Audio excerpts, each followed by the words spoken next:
My Penguin Osbert by Elizabeth Cody Kimmel and illustrated by H.B. Lewis.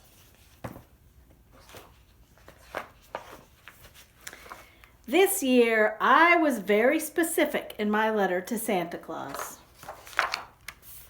We've had a few misunderstandings in the past. For instance, last year I asked for a fire engine red race car with a detachable roof, a lightning bolt on the side, and retracting headlights. And he did get me one.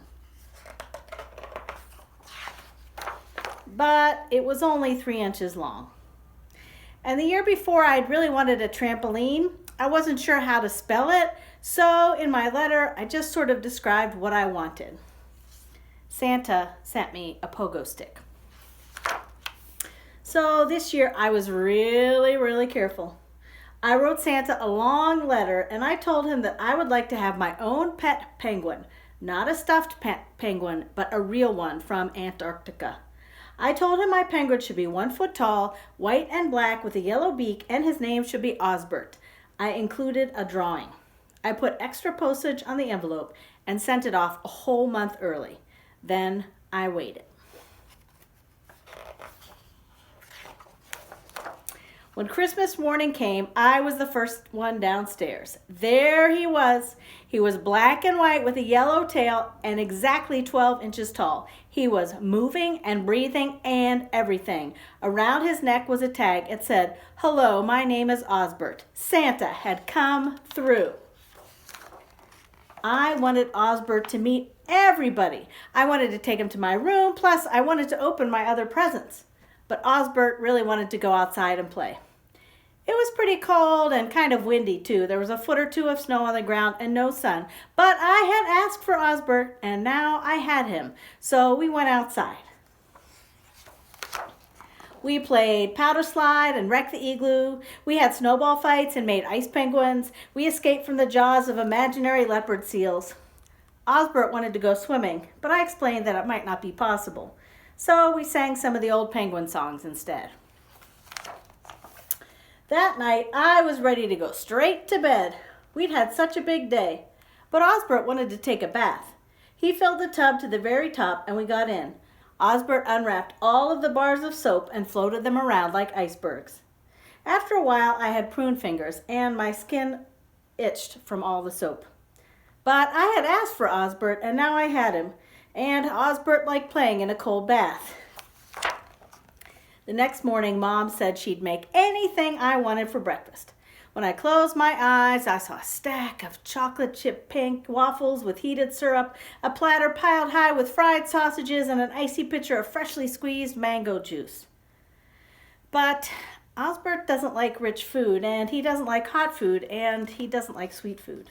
Osbert wanted cold creamed herring with seaweed jam for breakfast. So that's what we had. After breakfast, it was my turn to do chores, so I did the dishes and went upstairs to clean my room. When I came back down, I saw that Osbert had been working too. He built an entire ice village out of the freezer pops, frozen leftovers, and tubs of ice cream. It was all beginning to melt. Osbert, of course, couldn't hold a towel in his flippers. But I had asked for Osbert, and now I had him, so I cleaned up the mess myself. That afternoon, when Osbert was watching the Weather Channel on cable TV, I secretly wrote Santa another letter. Dear Santa, how are you and Mrs. Claus? We are fine. Thank you for the great penguin named Osbert. We take cold baths together and have creamed herring for breakfast. I am getting used to spending all day in the snow. Plus, it turns out that I didn't have frostbite after all. Your friend, Joe. P.S. One more thing, Santa. If you feel like maybe I should have asked for a different present and you want to swap, that would be okay. And while Osbert was leafing through a snow globe catalog, I snuck out and mailed the letter. A couple of days later, I woke up to find a package at the foot of my bed. There was a tag with my name on it, signed Santa. Inside the box was a red pullover sweater and 2 free passes to the grand opening of Antarctic World at the zoo. After Osbert made a shrimp sculpture out of the wrapping paper, he wanted to go right away, but he didn't want to take the bus. The zoo was a long way away, but I had asked for Osbert, and now I had him, so we walked. When we got to Antarctic World, Osbert headed straight for the Penguin Palace.